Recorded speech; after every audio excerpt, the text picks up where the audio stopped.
அனைவருக்கும் வணக்கம். தமிழர் மரபு கலையகத்திலிருந்து நான் வெங்கடேசன். கலைப்பயிர்வு கரலாக்கட்டை நாள் 17. கடந்த வகுப்புல பார்த்தீங்கன்னா நம்ம இடைநிலை சுற்றுகளை 2 சுற்றுகள் பார்த்துருப்போம். தலை சுற்று, அடுத்து உடல் சுற்றுன்னு. அடுத்து இந்த உறுப்பு சார்ந்த சுற்றுகள் இப்போ வயிறு சுற்று அப்படி நம்ம பார்க்க போகிறோம். ரொம்ப எளிமையானது. என்னன்னா அதே தான் கரலாக்கட்டை கை எடுத்து இது வந்து இரு கையில நம்ம செய்ய போகிறோம். இரு கையில செய்யலாம், ஒரு கையில செய்யலாம். நம்ம இரு கையில செஞ்சால் நம்ம ஒரு எளிமையாக இருக்கும். ஏன்னா ஒரு இந்த கொஞ்சம் இது கால் அகலமாக வச்சுக்கிறோம். வயிறு சுற்றுறதுனால கால் அகலமாக வச்சுக்கிறோம். ஏன்னா வயிற்று நோக்கி நம்ம செய்ய போகிறோம். ஏன்னா ஏற்கனவே நம்ம பார்த்துருப்போம் அனைத்து கரலாக்கட்டை சுற்றுகளுக்குமே நம்ம வந்து முது தண்டை முன்னோக்கி வளைக்கக்கூடாது. அடுத்தது வந்து பார்த்தீங்கன்னா வயிற்றை வந்து எப்பவுமே இருக்க வச்சிருக்கணும், மூச்சு கவனிக்கணும், நிறைய விதிமுறைகளை நம்ம அடிப்படையிலே பார்த்துருப்போம். ஆனால் இதில் ரொம்ப முக்கியம் என்னன்னா அந்த வயிற்றை இறுக்கி வைக்கிறது. சரிங்களா? ஏன்னா வயிறு சுற்றுனாலும் வயிற்றை நம்ம கண்டிப்பாக இறுக்கி வச்சிருக்கணும். எல்லா சுற்றுகளுக்கும் பண்ணுற மாதிரி தான். ஆனால் இதில் நம்ம ரொம்ப ஒரு நுட்பமாக இதை நம்ம பண்ணியாகணும். சரிங்களா? ரொம்ப எளிமை தான். முதல்ல வந்து வலது பக்கம் இடது பக்கம் மாற்றி மாற்றி செய்யப்போம். ஏன்னா ஒரு கையிலாம் நம்ம தனித்தனியாக செய்யலாம், 2 கை பிடிச்சிக்கிறனால மாற்றி செய்யப்போம். கரலாக்கட்டை இடது பக்க தோல் பட்டையிட்டு வச்சிருக்கேன் நான். ரொம்ப எளிமை தான்.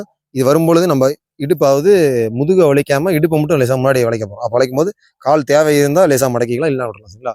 இப்போ இங்கே எடுத்துகிட்டு வந்து இங்கே எடுத்து நிறுத்த போகிறோம். சரிங்களா? ரொம்ப எளிமையாக இந்த வயிற்றை வட்டம் போடுறோமா எடுத்துகிட்டு வர போகிறோம். இது நீங்கள் செய்யும்போது உங்களோட இடுப்பு பகுதி சதைகளும் உங்களோட வயிற்று பகுதி சதைகளும் நல்லா வேலை செய்யறதை உங்களால் உணர முடியும். இந்த கரலாட்டை கீழ் நோக்கி எடுத்துகிட்டு போகும்போது நீங்கள் வந்து உங்கள் கையை பயன்படுத்தி நீங்கள் தூக்க போகிறதில்ல, இந்த இடுப்போட வலுவலி இந்த வயிற்றோட வலுவலி தான் நீங்கள் தூக்கி நிறுத்த போகிறீங்க. சரிங்களா? அதை மையமாக வச்சு நீங்கள் பயிற்சி பண்ணுங்க. அப்போ தான் உங்களுக்கு இந்த சதையை வந்து உங்களால் உணர முடியும். இடது தோள்பட்டையிட்ட கரலாக்கட்டை இருக்குது. இதை நம்ம என்ன பண்ணுறோன்னா மூச்சை இழுத்துட்டு விட்டுட்டே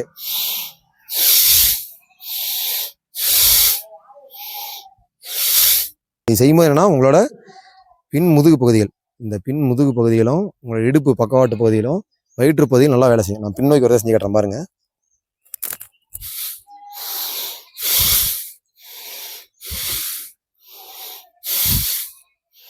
இடுப்பு வந்து முதுகு தண்டு வளையாமல் இடுப்பை மட்டும் நம்ம லேசாக அந்த ஒரு நிலையில் வச்சுருப்போம். முதுகு தண்டு வளையாமல் குனிஞ்சிருப்போம். சரிங்களா? அது செய்யும்போது தான் வயிற்று பகுதி வந்து நல்லா வேலை செய்யும். இது வயிறு சுற்று.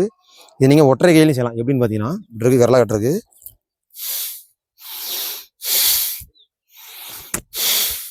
ஏற்கனவே நம்ம பார்த்தா ஊஞ்சல் சுற்று மாதிரியே இருக்கும். ஆனால் இது ஒரு சின்ன ஒரு மாறுதலோட இருக்கும்.